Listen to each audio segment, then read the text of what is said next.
Well, hello everybody. Welcome back to another video. My name is Renee, and I got a question for you.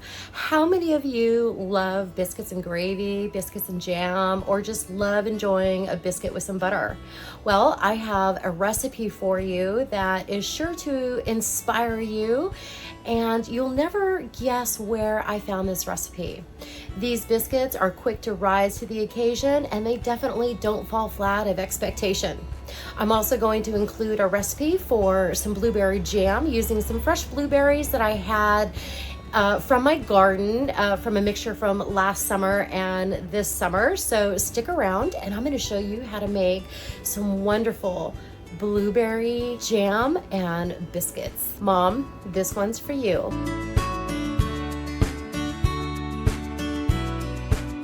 The recipe that I'm using for the biscuits calls for 2 cups of flour, a cup of milk. I don't have any, so I'm going to use some heavy cream, but if you want to use half and half, evaporated milk I think would be okay, although I've never tried it with evaporated milk. I have used the shelf-stable milk from the Dollar Tree, so you can use that as well, but I'm going to use the heavy cream to use it up. It also calls for a teaspoon of salt, a tablespoon of sugar. I don't have white sugar, so I'm just going to use some pure cane sugar. It also asks for 6 tablespoons of cold butter. I just diced mine into small pieces. I've seen people use a grater as well, although I think some of the butter ends up on your grater. So I like to dice mine. And then I'm also using a tablespoon of Clever Girl baking powder. I'll probably use a little bit more because this has been sitting in my cabinet for a while and I want to make sure that I get a nice rise on my biscuits. Now, surprisingly enough, the recipe for the biscuits actually came from the back of this Bob's Red Mill flour package.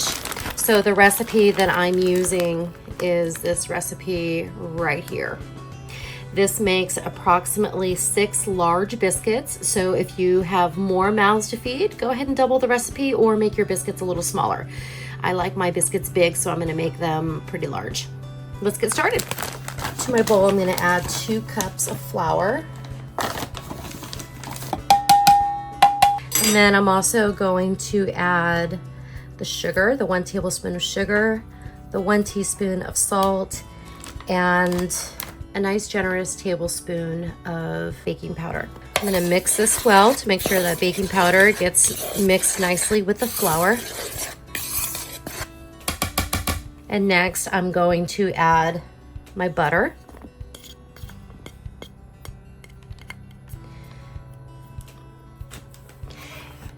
If you don't have a pastry cutter like this, you can use a couple of forks, although it will take quite a long time, or you can use a food processor. I'm sure you can find these at the dollar store for $1.25. I think this is a Pioneer Woman. I found this one at Walmart. I think it was maybe $8 or $9. And then you're just going to cut this into your flour until it resembles a coarse meal or like sand. You could also use your fingers too, but you don't want that butter sticking to your hands. You want as much of that butter to stay in your flour. Okay, I think at this point I am okay with how my flour and my butter are incorporated.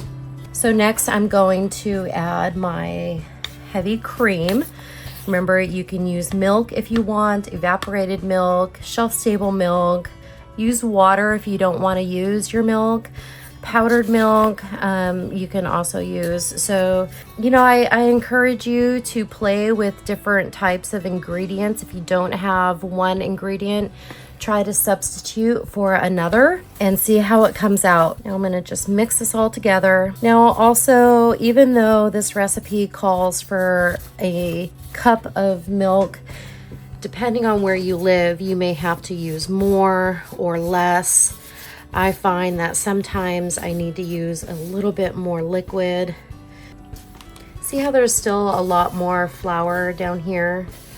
So I think what I'm going to do, I have a little bit more evaporated milk left over from another recipe that I was making. So I think I'm just going to use that. I don't remember what I use this for. My husband's been using it for his coffee. So I'm just going to add this to my dough and just keep on stirring. Next, I'm going to just use this pizza pan to knead my dough instead of doing it on my counter. And I'm going to just line my pan with some flour, and I'm just going to dump the dough onto the pan.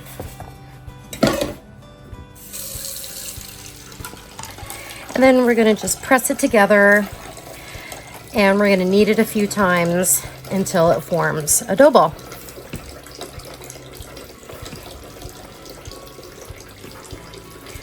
So we'll go ahead and we'll just knead this to get our layers.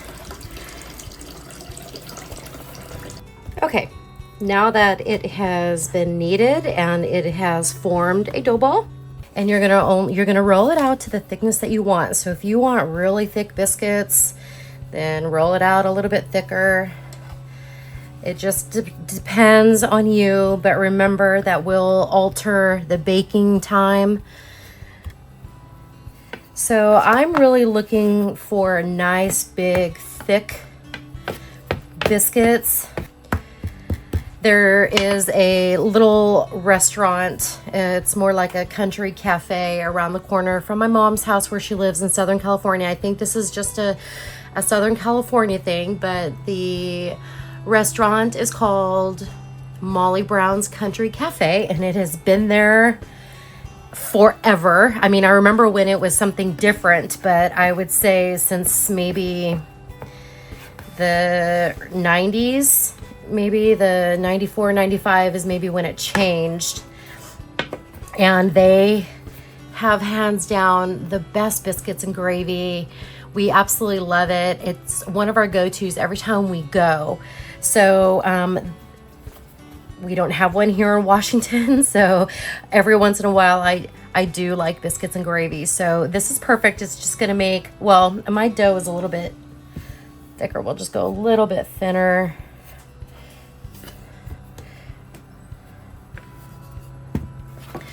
So just so you can see, this is about the thickness of my dough, which is maybe about a half inch to an inch. I don't know.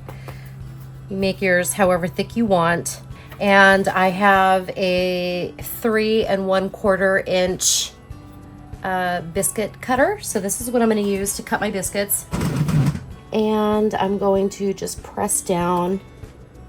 I've heard some videos that I've watched. And a little bug flying over my food. Some videos that I've watched suggest not turning, rotating your dough cutter. So I'm just going to lift mine straight up and press it down.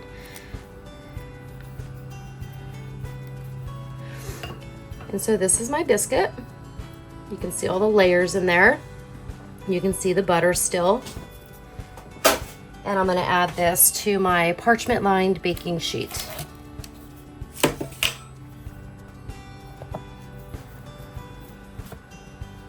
And I think what I'm going to do with the scraps is I'm just going to knead this out a little bit, roll it out.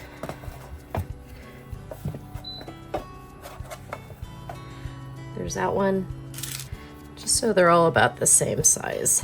Now I have all 6 of my biscuits. What I'm going to do now, I'm just going to brush mine with a little bit of heavy cream. You can skip this step if you don't want to. It's absolutely not necessary, but I'm doing it just because I don't know why I'm doing it. I think it would just look nice. I'll leave these 2 without any heavy cream just so you can see the difference. It really doesn't make much difference at all. I'm gonna bake these in a preheated 425-degree oven for about 13 to 15 minutes. While I'm waiting for the biscuits to bake, I'm gonna make a single jar of blueberry jam. So for that, you're gonna need 2 cups of blueberries. These are blueberries that came off of my blueberry bush between last year and this year.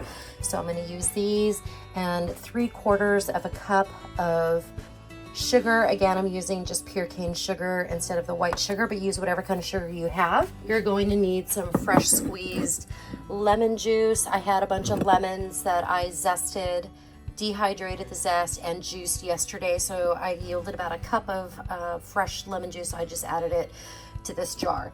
So you're gonna need 2 cups of fruit, 3/4 cup of sugar, and then a tablespoon of lemon juice. So I'm gonna go ahead and get all of this added to my pot. So I'm gonna start with my sugar because I need this measuring cup. And then 2 cups of blueberries. These, I just took these out of the freezer, so they're still frozen. All right, and our 2nd cup of blueberries. And I have a nice tablespoon of lemon juice that I'm gonna put in here. So I'm gonna let these get warm a little bit, mix up the sugar, the lemon juice, and the blueberries before I start mashing them. This is the lemon zest that I dehydrated yesterday after I juiced my lemons. So I think I'm going to add just a little pinch of lemon zest, and I'm gonna put it in here too, give it some nice zing. Blueberry and lemon jam to go on top of our biscuits sounds nice and refreshing. And I'm gonna use my meat masher, and I'm just gonna start mashing these as they get warm to break them up.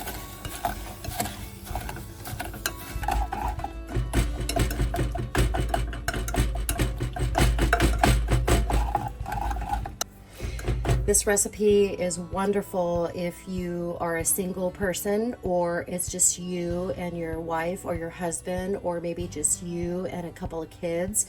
That way you don't have jam sitting in the refrigerator spoiling every day because everybody just went through a phase.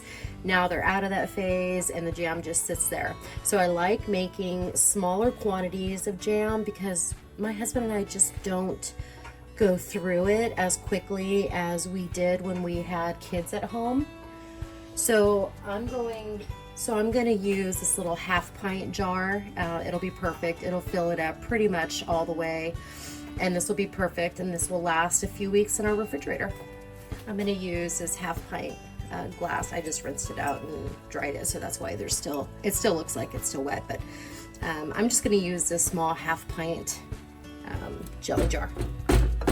Okay, the biscuits just went off, so we're gonna go ahead and check that. We're just gonna let these sit in the oven for a few minutes while it's cooling down. We're not using any pectin or anything. This will firm up as it sits and cools down, so don't worry about using pectin.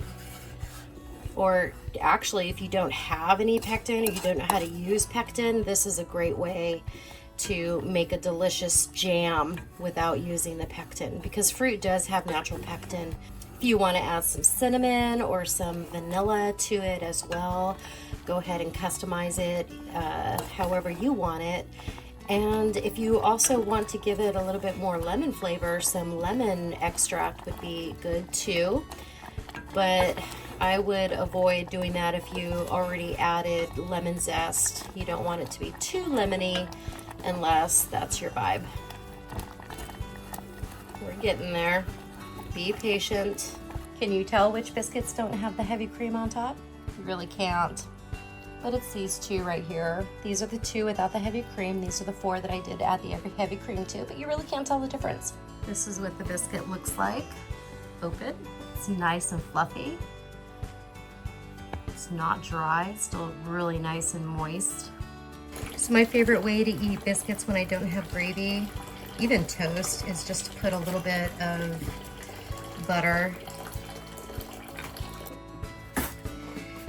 And I'm going to add a nice little helping of blueberry jam.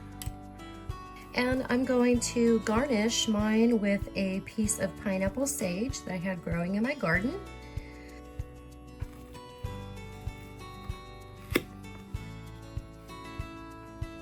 Nice flaky biscuit and homemade blueberry jam. It's really good. The biscuit has a nice crust on the bottom that kind of makes it just a little bit chewy, and then the center is still really nice and flaky. I think it's important to make sure that you're not overcooking your biscuits.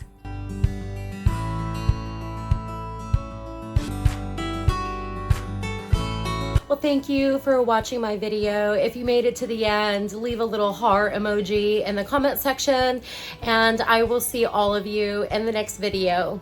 Bye, everybody.